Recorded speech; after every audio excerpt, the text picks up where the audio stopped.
안녕하세요. 즐거운 라디오입니다. 자, 오늘은 일본과 관련된 소식으로 여러분들과 한번 이야기를 해보려고 합니다. 그리고 속보로 독일과 관련된 소식도 하나 있으니 끝까지 한번 시청해 주시면 정말 감사드리겠습니다.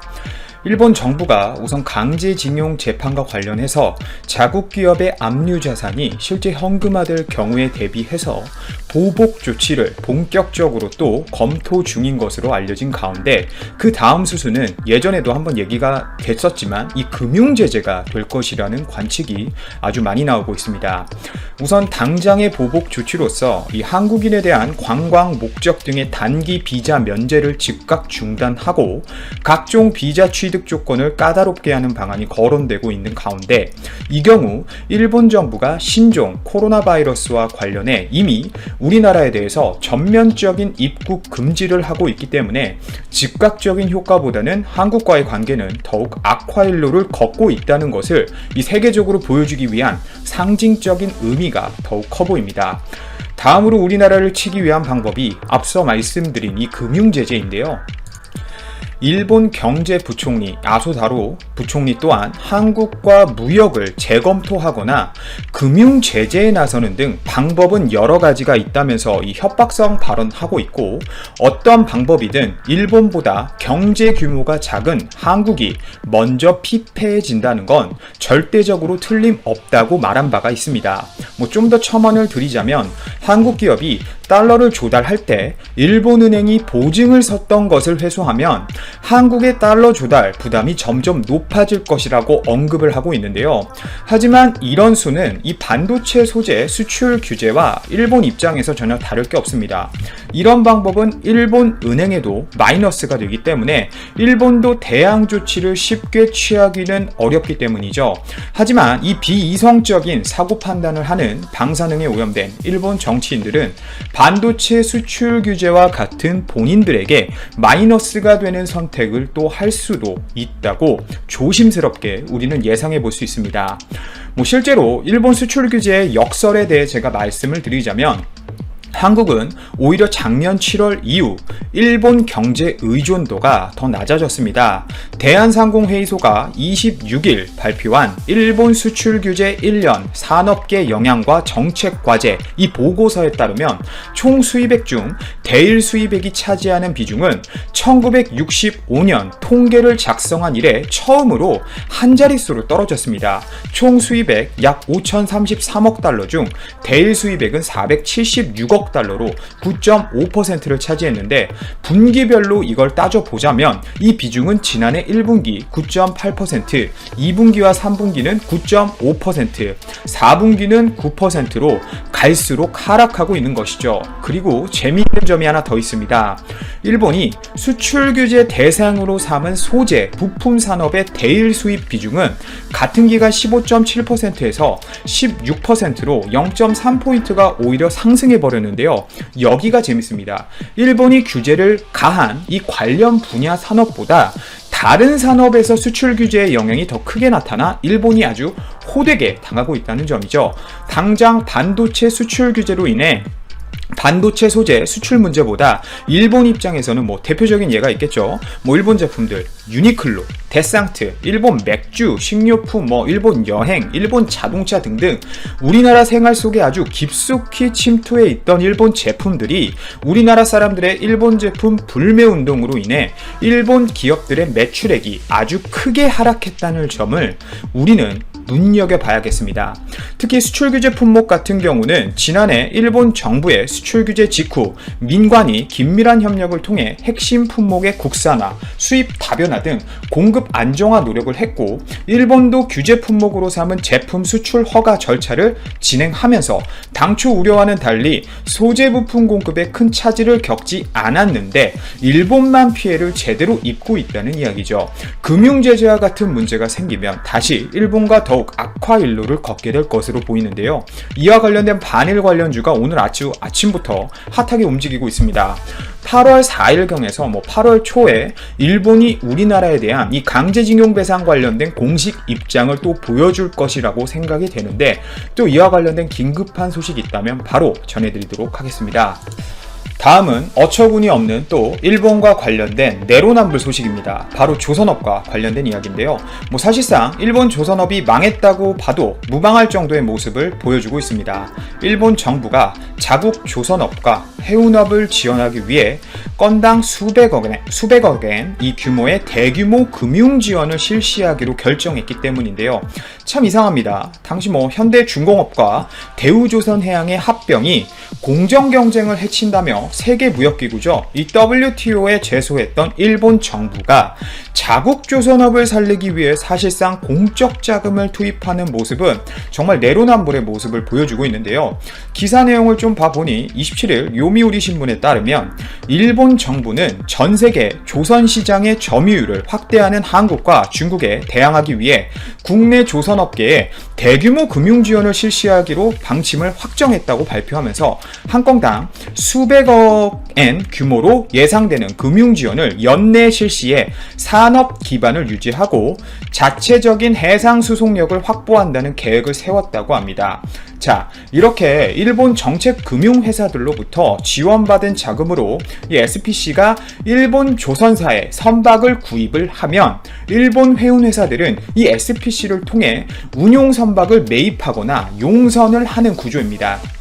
정책 금융 회사를 통해 저리에 자금을 빌린 SPC는 낮은 가격으로 당연히 용선이 가능하기 때문에 일본 해운회사가 일본 조선사들로부터 선박을 조달하는 비율도 늘어난다는 계산이죠. 이것도 사실상 일본 입장에서 이 나라에서 주는 특혜인데 이것도 우리나라가 문제 삼아야 하는 거 아닌지 생각해봐야 될 것 같습니다. 길을 펴기도 전에 눌러 찍어버려야 된다는 이야기죠.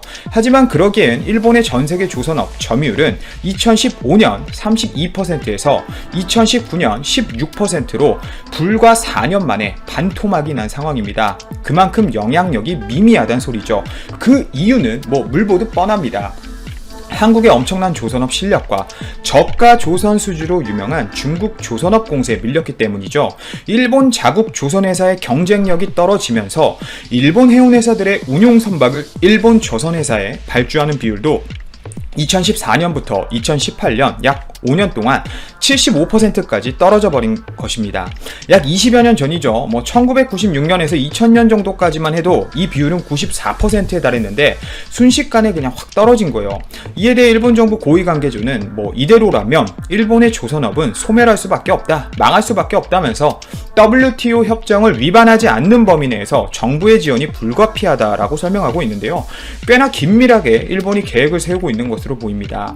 스가 요시히데 관방장관이 주도해서 국토교통성과 내각, 관방, 재무성, 금융청 등 관계부처 합동으로 조선업 지원 대책을 검토해 온 것으로 파악이 되고요.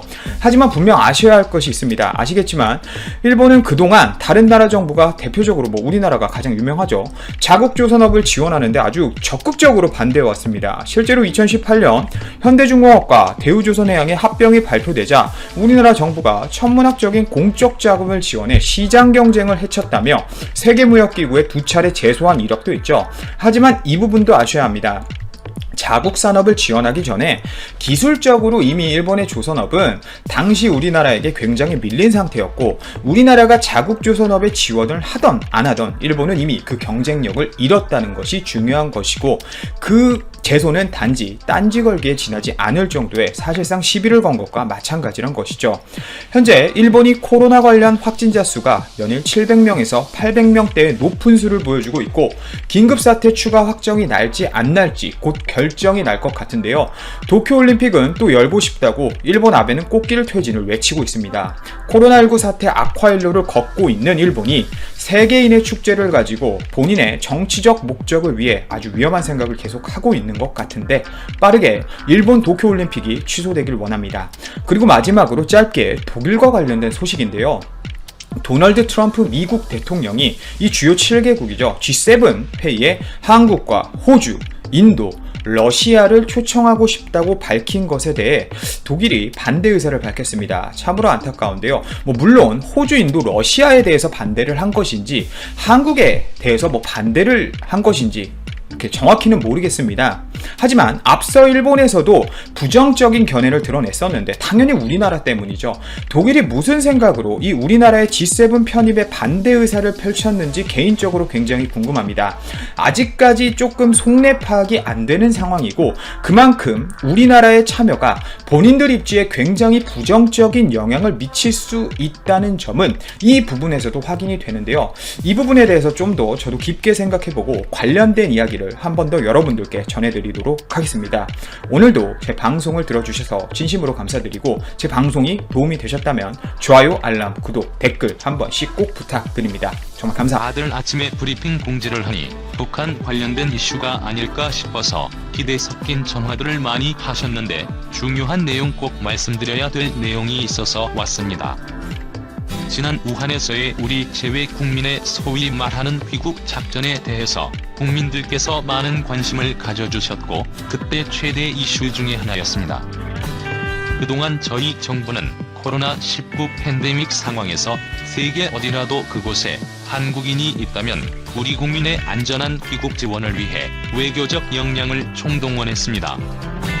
지난 1월 말 중국에서 시작된 우리 국민에 대한 이 같은 귀국 지원 작전은 아프리카에서 29개국, 중남미 20개국, 유럽 17개국, 중동 14개국, 아시아 태평양 지역 11개국, 아세안 8개국, 북미 및 동북아에서 각각 2개국에서 진행됐습니다. 그 결과 지난주 금요일인 5월 22일 기준으로 모두 103개 국가에서 우리 제외 국민 3174명의 귀국 지원을 완료했습니다. 1,000명이 넘는 제외 국민의 귀국을 돕는 과정에서는 다양한 방식이 동원됐습니다. 대표적으로는 우한에서 했던 것처럼 군용기를 포함해 정부가 직접 전세기를 투입하는 방식과 민간 항공 증편을 위한 정부 차원의 교섭 등 전세기 투입의 지원 방식이었습니다. 일본과 페루는 두 방식 모두 이루어졌습니다. 전세기를 임차한 사례는 모두 6차례입니다. 군용기를 포함한 숫자입니다. 중국, 일본, 이란, 페루, 이탈리아, 에티오피아 등에서 1,707명이 이와 같은 방식으로 귀국을 했습니다. 전세기 투입의 지원 방식을 통해서는 99개국 28,467명이 우리나라로 무사히 돌아오실 수 있었습니다. 전례가 없었던 창의적인 방식까지 고안돼서 진행된 전세기 투입의 지원 방식에 대해서는 자세한 설명이 좀 필요할 것 같습니다. 그래서 말씀드리겠습니다. 첫 번째는 모든 국제 항공편이 중단되는 상황 속에서 해당국 정부와 교섭을 통해 임시 민간 항공 운항을 성사시켜 20개국 15,802명이 귀국했습니다. 둘째, 현지 우리 공관에서 항공권을 확보한 뒤 교민들에게 지원했고 그렇게 해서 출국하신 분이 29개국 804명입니다. 셋째, 해당국의 진단키트와 방역 물품을 보내거나 예외 입국을 인정받은 기업인들의 입국 항공편과 연계해서 각각 9개국 2,106명, 3개국 537명의 귀국을 지원했습니다. 한편 우리 정부는 제외 국민 귀국 지원 과정에서 문재인 대통령이 국제사회에 줄곧 강조했던 연대와 협력 정신을 실천하는 데도 앞장섰습니다. 우리나라가 주선에 마련한 임시 항공편에 23개국 439명의 외국인이 탑승할 수 있도록 조치해줬으며 48개국에서 773명의 우리 국민은 외국 정부가 마련한 항공기를 타고 무사히 귀국했습니다. 특히 우리 정부는 일본 국민의 자국으로의 귀국을 돕는 데도 적극 협력했습니다. 그동안 우리나라가 주도해 마련한 임시 항공편에 일본 국민이 탑승할 수 있도록 한 사례가 많았었는데 총 13개국 250여 명에 이릅니다. 반대로 일본이 주선한 항공편에 우리 국민이 탑승해 귀국한 사례는 13개국 100명입니다. 문재인 정부는 제외 국민 보호와 지원을 강화하기 위해서 지난 3년간 심혈을 기울여 왔습니다. 해외 체류 국민 보호 강화와 제외동포 지원 확대를 100대 국정과제로 선정하였고 외교부 제외동포 영사국을 실로 승격시켰으며 역대 정부 최초로 청와대 제외동포 담당 관실을 신설했습니다. 처음으로 국가가 있음을 느꼈다. 대한민국 국민임이 참 다행스럽다. 고국 땅을 밟은 제외 국민들의 첫마디에 문재인 정부는 더욱 무거운 책임감을 느끼며 앞으로도 우리 국민의 무사 귀환에 총력을 다할 것입니다. 코로나19 위기 속에 그곳에 우리 국민이 있다면 정부는 주저하지 않고 창의적 해법을 찾겠습니다. 항상 국민 곁에 있겠습니다. 이상이 지난 1월 달부터 지금까지 약 4개월 가까이 진행되어 왔던 우리 국민의 무사 귀환 작전과 관련된 실적 성과를 말씀드렸고요. 끝으로 간단하게 기업인 해외 입국, 소위 말하는 우리 기업인들의 타국의 예외 입국 사례 성과와 관련된 말씀을 드리도록 하겠습니다.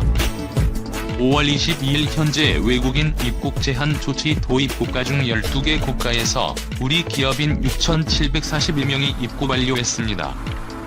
12개국에 대해서는 상대 국가의 관계 등으로 인해서 다 말씀드릴 수 없음을 양해 부탁드립니다. 다만 언론상에서 보도를 통해서 베트남, 중국, 우즈베키스탄, 폴란드, 헝가리, 쿠웨이트가 알려져 있습니다. 한중 간 기업인 교류를 정상화시키기 위해서 마련된 한중 신속 통로는 소기의 성과를 현재 거두고 있습니다. 5월 1일부터 시행된 이래 우리 기업인의 중국 입국은 5월 15일 현재 467명이었고 일주일이 지난 지난주 금요일인 22일에는 1244명으로 급격히 증가하고 있습니다. 베트남의 경우는 지난 4월 우리 기업인 143개사 340명이 입국했었는데요. 이들 기업 가운데 82%인 127개사가 중소중견기업이었습니다. 베트남에 투자한 중소중견기업에 큰 힘이 됐습니다. 앞으로 정부는 기업인의 이동 제한 완화를 위한 외교적 노력에 더욱 박차를 가함으로써 우리 경제인의 대외 경제 활동을 적극 지원할 것입니다. 한편 베트남 정부가 오는 7월부터 우리나라를 비롯한 80개 나라 국민에게 전자비자 발급을 허용하기로 했습니다. 27일 베트남 정부 온라인 매체 등에 따르면 베트남 정부는 오는 7월 1일부터 한국과 미국, 중국, 일본 등 80개국 국민에 대해 전자비자를 발급받을 수 있도록 했습니다. 그러면서 하노이, 호치민, 다낭 등 전자비자로 입국할 수 있는 공항 8곳을 지정하고 육로와 바닷길로 입국할 수 있는 국경을 각각 16곳과 13곳으로 한정했습니다. 베트남 정부는 지난 2017년 2월부터 한국 등 40개 나라 국민을 대상으로 시범적으로 전자비자를 발급한 적이 있습니다. 하지만 코로나19 사태로 본격 시행을 늦췄고 지난 3월 22일부터 특별한 경우를 제외하고는 외국인 입국을 금지하고 있습니다.